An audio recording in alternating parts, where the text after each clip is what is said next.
बाहरी प्रभावों को कैसे समाप्त करें। एक बार एंसिनिटास में मैं बाहर खुले में बैठा था और वहाँ बहुत ठंड थी।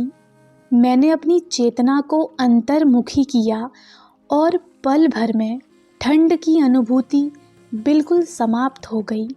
मेरे चारों ओर आनंद छा गया।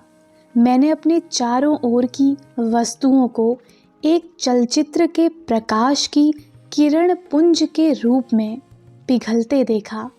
जब मैं चलचित्र पर एकाग्रचित्त होता था तो चलचित्र देखता था।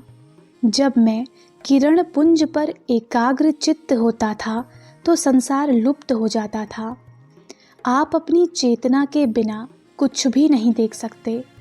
इसीलिए यदि आपका अपने मन पर पूर्ण प्रभुत्व हो और आप अंतर में अपनी आत्मा को देखें तो चाहे आपकी आंखें खुली भी हों, आप केवल ईश्वर के महान प्रकाश को देखेंगे और उनके परमानंद को अनुभव करेंगे। केवल जब आप अपनी आँखों से बाहर की ओर ध्यान से देखते हैं तभी आपकी चेतना को बाह्य जगत का बोध होगा। यह सब ईश्वर का चलचित्र है। एक दिन एंसिनिटास में मैं एक और संवेदनाओं और विचारों को देख सका जो कि ईश्वर से प्रवाहित मेरी चेतना के स्वप्न थे। दूसरी ओर जैसे ही मैं अपने अंतर में चला जाता था, नाम मात्र भी संवेदनाएं नहीं रह जाती थी, केवल विशुद्ध आनंद था। और यद्यपि मैं उस कड़ाके की सर्दी में केवल तैराकी की पोशाक में बैठा हुआ था, मैं ठंड और दृश्यावली को लुप्त होते और केवल आनंद को आते अनुभव कर सका।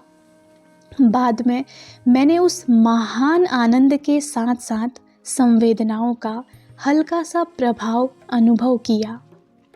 इसका अभ्यास करें। ईश्वर की उपस्थिति का अभ्यास करें।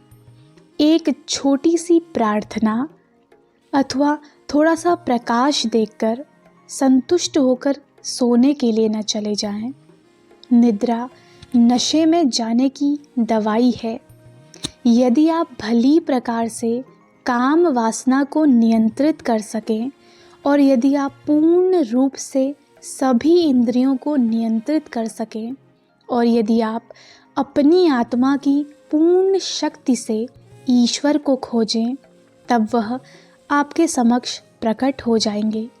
यद्यपि आप उच्च सदाचारी हों और एक आध्यात्मिक व्यक्ति हों, तो भी ईश्वर के बोध के बिना आपके पास कुछ नहीं है। इसीलिए स्वयं को धोखा न दें। अधिक ध्यान करें, अनवरत रूप से और ईमानदारी से। ईश्वर से कहें, मैं अपनी कमजोरियों को जानता हूँ, लेकिन प्रभु वे सब आपकी हैं, क्योंकि आपने ही मुझे बनाया है।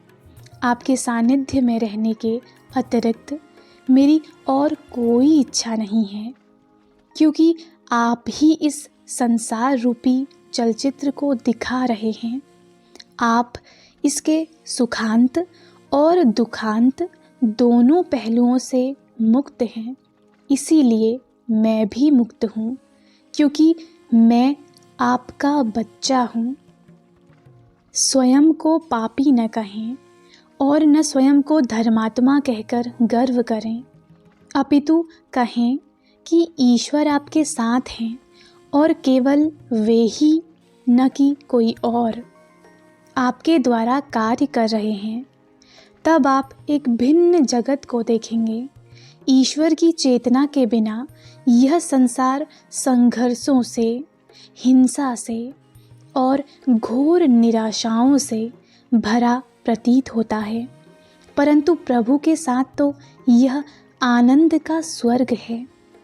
जब मैं सॉन्ग ऑफ बर्नाडेट नामक चलचित्र देख रहा था तो उस संत के जीवन में घटित कुछ दृश्यों से मैं इतनी गहराई से प्रभावित हो गया कि मैं रो पड़ा।